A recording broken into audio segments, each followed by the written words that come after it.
Welcome to the Ruby Tablet. My name is Ariel, and tonight we're venturing into territory that doesn't get talked about in polite company. We're going to discuss what the Temple of Set calls the ultimate initiatory path, the Ruby Tablet, and why philosophy isn't just an academic exercise, but the essential first step to any real lasting change in your life.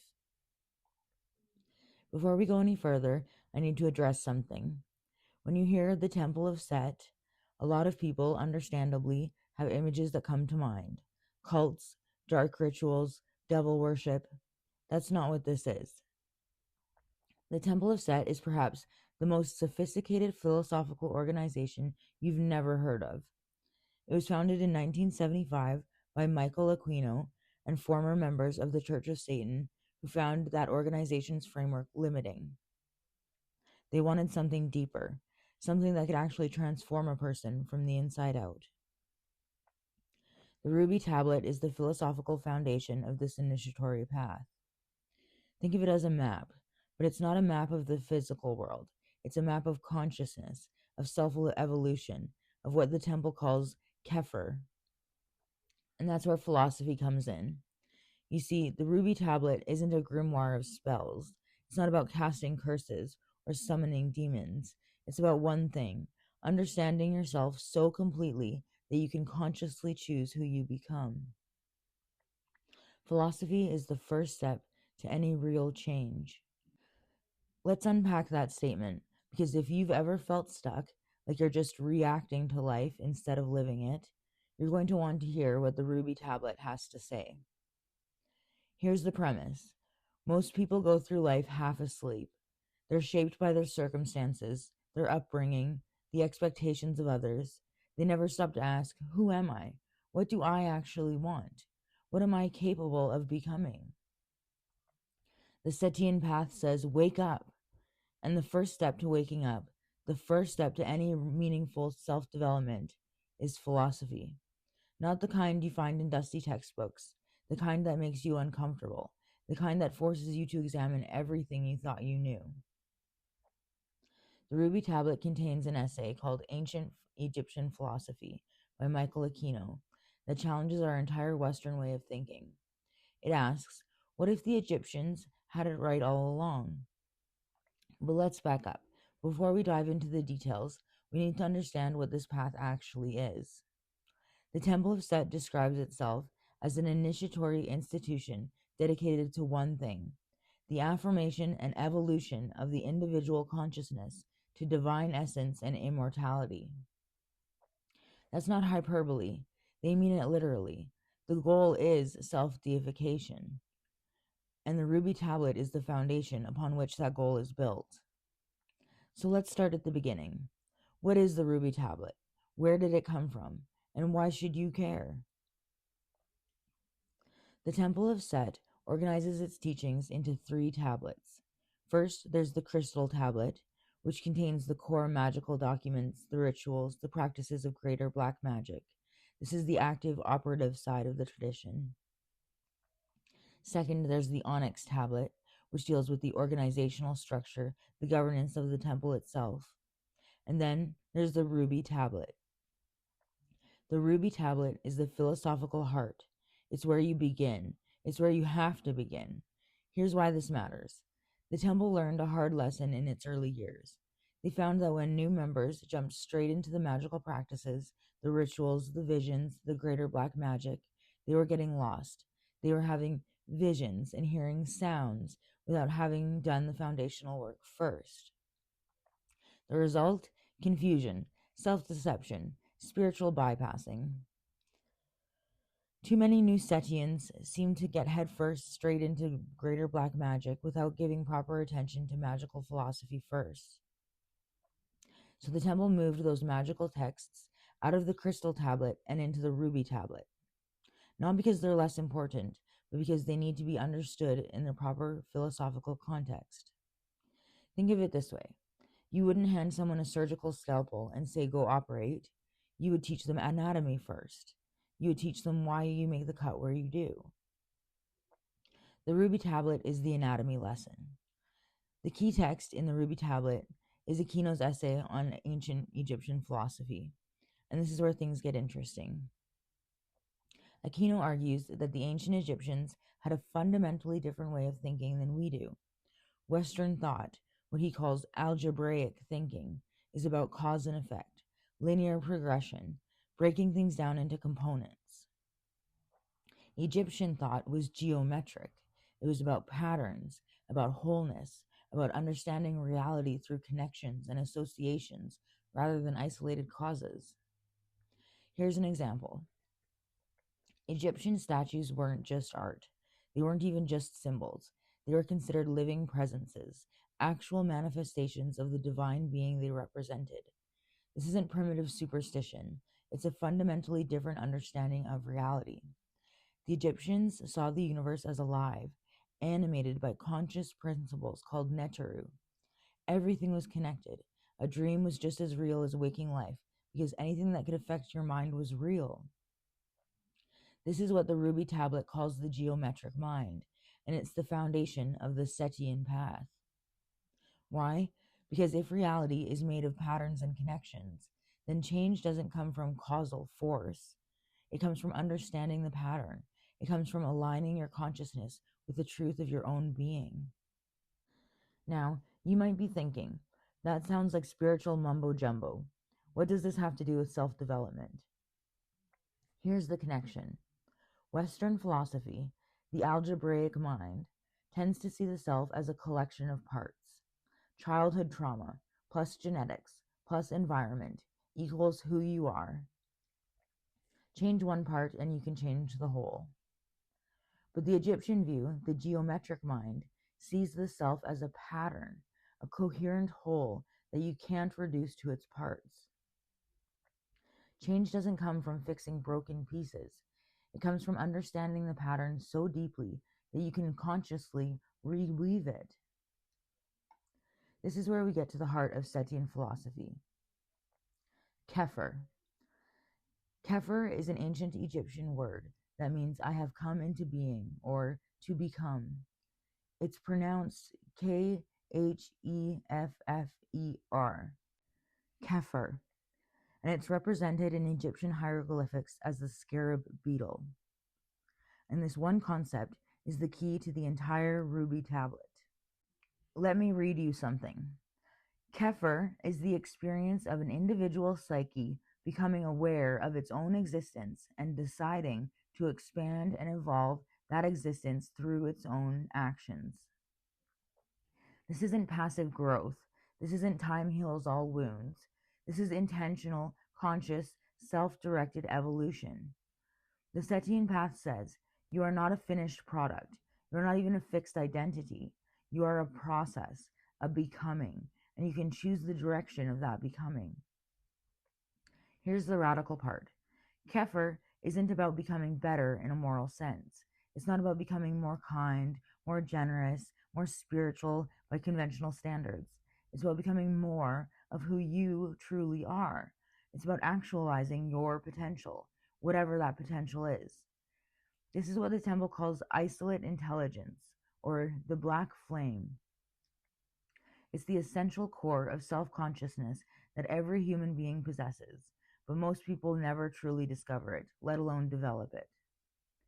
The black flame is the essence of Set within us, that which initiates and inspires the will to come into being. The temple's mythology, and I say mythology not dismissively but as a statement of symbolic truth, says that Set, the ancient Egyptian god of darkness, chaos, and the night sky, gave humanity this gift of self-consciousness. Set separated himself from the cosmic order. He embodied the principle of isolation, the ability to stand apart from the herd, to think for yourself, to define your own values. And this is why the temple is called what it is. Set is the isolator, the separator, the one who says, you don't have to be what the universe tells you to be. You can become whatever you choose. But here's the crucial point. Xeper doesn't just happen. The Setian path is rigorous. The temple emphasizes remanifestation, the conscious, continual application of what you've learned and become to deepen your development. Xeper isn't a one-time event, like an awakening or a moment of insight. It's a process of becoming, then becoming again and again.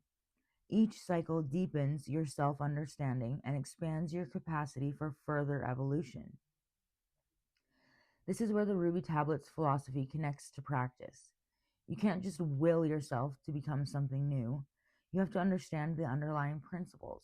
You have to do the philosophical work. And this brings us back to our central theme, which is philosophy is the first step. You can't become something you can't imagine. You can't imagine something you can't understand.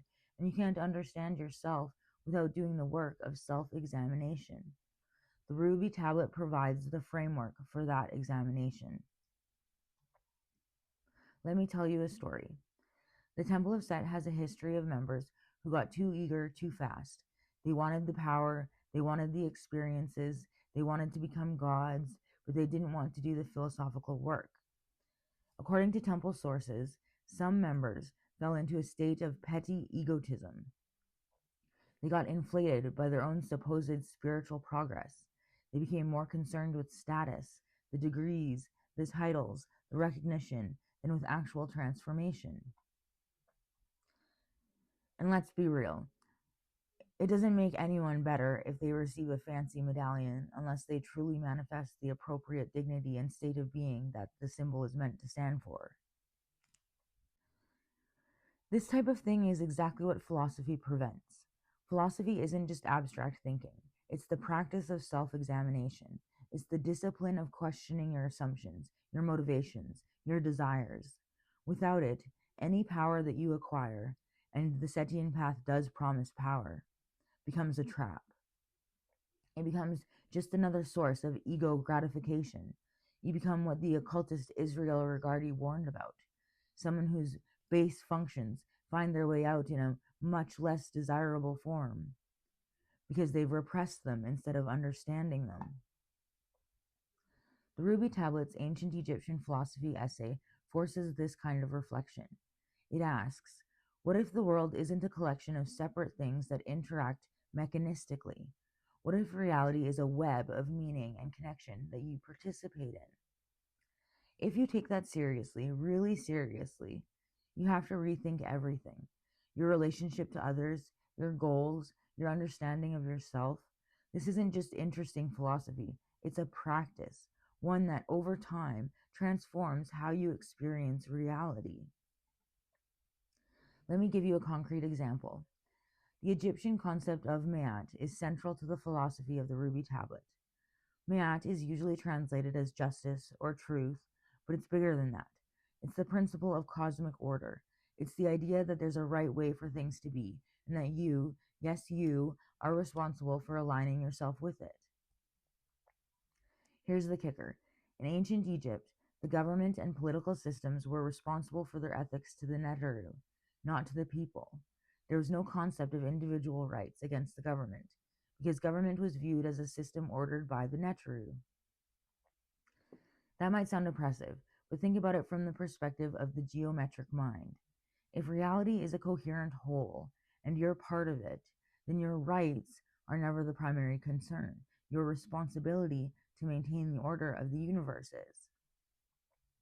This isn't about becoming a theocrat.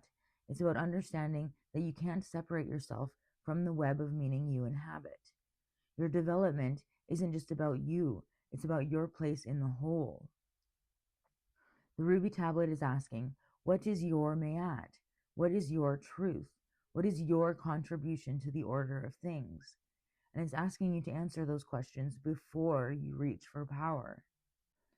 So we've talked about theory, but how does this actually work as a self-development path? First, understand that the Temple of Set has a structured initiatory system. You don't just wake up one day and call yourself a Setian. There are degrees, from Setian first degree to Ipsissimus sixth degree, and each degree represents a genuine achievement in self-development. But here's the important part. The degrees are not just titles. They're recognition of actual transformation. The temple has rigorous standards. Mobs don't get in. Less than half of applicants are accepted. The philosophy of the ruby tablet is taught first. Members learn the foundations, the nature of the isolate intelligence, the black flame, the principle of Xeper, before they even begin the active magical work. Why? Because you can't direct power that you don't understand. If you don't know what you're doing, you'll end up reinforcing your own delusions instead of transcending them. This is what the temple calls lesser black magic and greater black magic. Lesser black magic is the manipulation of the subjective universe, your own mind and your interactions with others. It's about influencing events, situations, and people in the everyday world. Greater black magic is the manipulation of the objective universe through ritual practice. It's the magic that people usually think of when they think of occultism. But here's the insight from the ruby tablet. Both kinds of magic require the philosophical foundation. Lesser black magic without philosophy is just manipulation. It's using people as objects. It's the petty egotism that derails so many seekers. Greater black magic without philosophy is spiritual bypassing. It's chasing experiences and visions without integrating them into a coherent self. The ruby tablet's approach is what the temple calls the affirmation and evolution of the individual consciousness. The goal isn't to gain power over others. The goal is to become who you truly are, the isolate, the sovereign self that the black flame represents. This is self-development in the deepest sense, not just improvement, but evolution, transformation of being. The process has 3 stages. The first one is origination. It begins in the mind, abstract and subjective thought. Number 2, manifestation, the refinement of the will through practice and ritual. And number 3, crystallization, the realization of the will into definite form, woven into reality. And this process continues. That's the remanifestation principle. You become, and then you become again. Each cycle deepens your understanding and expands your capacity. The philosophy of the ruby tablet provides the foundation for this whole cycle. It gives you the lens through which to understand your own becoming. You started this episode as someone interested in self-development. Maybe you've tried the usual stuff: books, courses, therapy, meditation. Maybe you've had some success. Maybe it's made you feel stuck. Here's what the ruby tablet offers: a path that doesn't treat you as a problem to be solved. You're not broken. You're not a collection of traumas to be healed. You're not even a set of potentials waiting to be actualized. You are a process of becoming, and you have within you, right now, the capacity to direct that process. The philosophy of the ruby tablet gives you the framework to do that. It shows you that the first step isn't action, it's understanding. It's the willingness to question everything you think you know about yourself and reality. This is why philosophy is the first step to any real change. Without it, you're just rearranging the furniture. You're making surface level adjustments while the underlying structure remains the same. With it, you can rebuild the whole house. The ruby tablet of Set calls this path the ultimate self-development, not because it promises easy answers, but because it demands everything. It asks you to become the author of your own becoming. The question is, are you ready? Thank you for joining me on this journey into the ruby tablet of Set. If you're interested in going even deeper, follow me along on this journey through the episodes. Begin your initiation.